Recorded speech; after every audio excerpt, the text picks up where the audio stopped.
ಇಡೀ ಭೂಮಂಡಲವೇ ಸಂದಿಗ್ಧ ಪರಿಸ್ಥಿತಿಯಲ್ಲಿದ್ದಂತಹ ಸಂದರ್ಭ. ಎಲ್ಲರೂ ಕೂಡ ಕೆಲಸಗಳನ್ನ ಕಳ್ಕೋಬೇಕು ಅನ್ನುವಂತಹ ಸಂದರ್ಭ. ಪ್ರತಿ ತಿಂಗಳು ನಮಗೆ ಏನು ವೇತನ ಬರಬೇಕಾಗಿತ್ತು ಅದು ನಿಂತು ಹೋಗಿದ್ದಂತಹ ಸಂದರ್ಭ, ದಿಕ್ಕೆ ತೋಚದಂತಹ ಸಂದರ್ಭ. ಈ ಸಂದರ್ಭದಲ್ಲಿ ಏನು ಮಾಡಬೇಕು ಮುಂದೆ ಅಂತ ನಮ್ಮೆಲ್ಲರಿಗೂ ಕೂಡ ಯಕ್ಷ ಪ್ರಶ್ನೆ ಇತ್ತು. ನನ್ನ ಜೊತೆಯಲ್ಲಿ ನನ್ನ ಎಲ್ಲಾ ಉಪನ್ಯಾಸಕ ಮಿತ್ರರು ಕೂಡ ಇದೇ ಪರಿಸ್ಥಿತಿಯನ್ನ ಅನುಭವಿಸ್ತಾ ಇದ್ರು.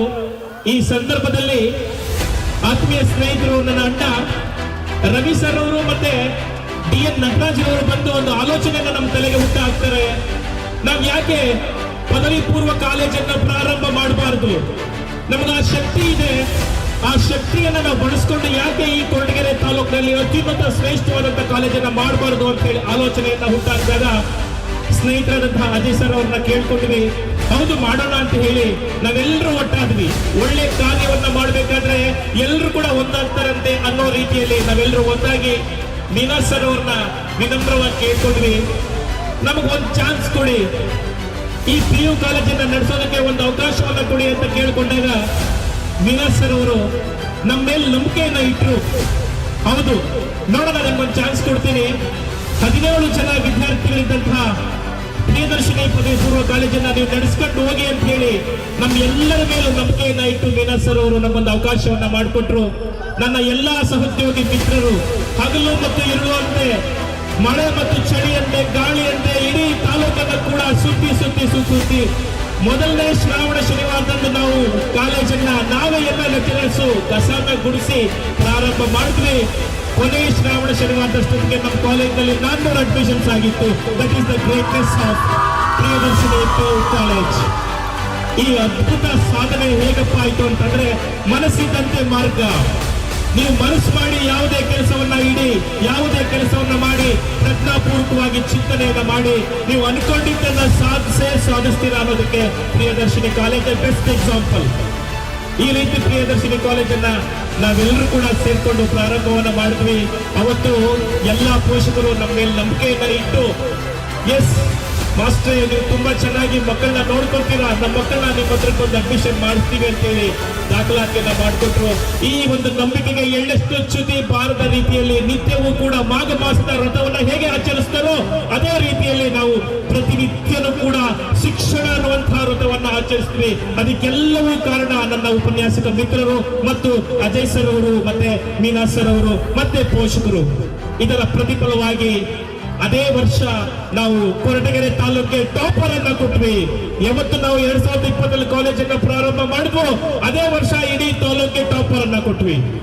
ಅದಾದ ನಂತರ ಪ್ರತಿ ವರ್ಷದೂ ಕೂಡ ನಮ್ಮ ಕಾಲೇಜಿನಲ್ಲಿ ಫಲಿತಾಂಶ ತುಂಬಾ ಚೆನ್ನಾಗಿ ಬರ್ತಾ ಇದೆ. 2020-21ನೇ ಸಾಲಿನಲ್ಲಿ 99% ಫಲಿತಾಂಶವನ್ನ ಕೊಟ್ಟಂತಹ ಏಕೈಕ ಕಾಲೇಜು ತಾಲೂಕಿನಲ್ಲಿ ಪ್ರಿಯದರ್ಶಿನಿ ಕಾಲೇಜ್.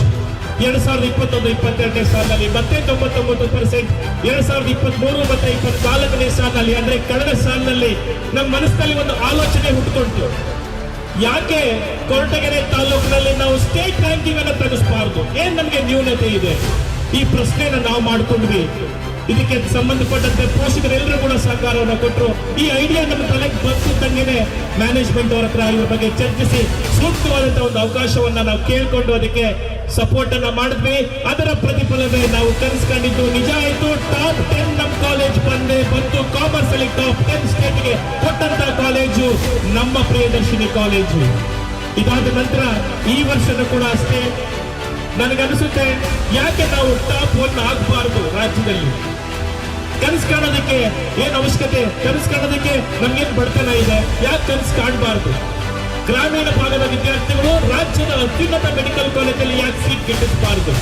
ರಾಜ್ಯದ ಅತ್ಯುನ್ನತ ಇಂಜಿನಿಯರಿಂಗ್ ಕಾಲೇಜಲ್ಲಿ, NIT-ಯಲ್ಲಿ, IIT-ಯಲ್ಲಿ ನಮ್ಮ ಪ್ರಿಯದರ್ಶಿನಿ ಕಾಲೇಜಿನ ವಿದ್ಯಾರ್ಥಿಗಳು ಯಾಕೆ ಸೀಟನ್ನು ಗಿಟ್ಟಿಸಬಾರದು ಅಂತೇಳಿ ನಿರಂತರವಾಗಿ ಶನಿವಾರ ಮತ್ತು ಭಾನುವಾರ CET, NEET, JEE ಕ್ಲಾಸ್ಗಳನ್ನ ಎಷ್ಟೇ ಕಷ್ಟ ಆದ್ರೂ ಕೂಡ ಗ್ರಾಮೀಣ ಭಾಗದ ವಿದ್ಯಾರ್ಥಿಗಳು, ಬಡ ವಿದ್ಯಾರ್ಥಿಗಳು ಎಲ್ಲರಿಗೂ ಕೈಗೆ ಎಟುಕುವಂತೆ ಶಿಕ್ಷಣ ಕೊಡ್ತಿರುವಂತಹ ಒಂದು ಕಾಲೇಜೇ ಪ್ರಿಯದರ್ಶಿನಿ ಕಾಲೇಜ್.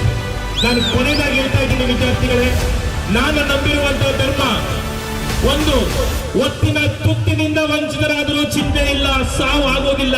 ಆದರೆ ಒಂದಕ್ಷರದಿಂದ ಮಾತ್ರ ಯಾವ ವಿದ್ಯಾರ್ಥಿಯೂ ಕೂಡ ವಂಚಿತರಾಗಬಾರದು. ಇದು ನನ್ನ ಸಿದ್ಧಾಂತ. ಆ ನಿಟ್ಟಿನಲ್ಲಿ ನಾವು ಕೆಲಸವನ್ನ ಮಾಡ್ತಾ ಇದ್ದೇವೆ. ಇನ್ನು ಹೆಚ್ಚಿನ ಶಿಕ್ಷಣದ ಕ್ರಾಂತಿಯನ್ನ ನಾವು ತಾಲೂಕಿನಲ್ಲಿ ನಡೆಸಬೇಕು ಅಂತ ಹೇಳಿ ನಾವೆಲ್ಲರೂ ಕೂಡ ಕಂಕಣ ಬದ್ಧರಾಗಿದ್ದೀವಿ. ಇದಕ್ಕೆಲ್ಲರಿಗೂ ಕೂಡ ನಮ್ಮ ಪೋಷಕರು, ನಮ್ಮ ತಾಲೂಕಿನ ಎಲ್ಲರೂ ಕೂಡ ಸಪೋರ್ಟ್ ಮಾಡಬೇಕು ಅಂತ ಹೇಳ್ತಾ, ಇನ್ನು ವರದಿ ತುಂಬಾ ಇದೆ, ಬೇಡ ನಿಮ್ಮನ್ನ ಕಾಯಿಸೋದಕ್ಕೆ ನಾನು ಇಷ್ಟಪಡಲ್ಲ ಅಂತ ಹೇಳಿ ಆ ವರದಿಯನ್ನ ಸಂಕ್ಷಿಪ್ತಗೊಳಿಸಿ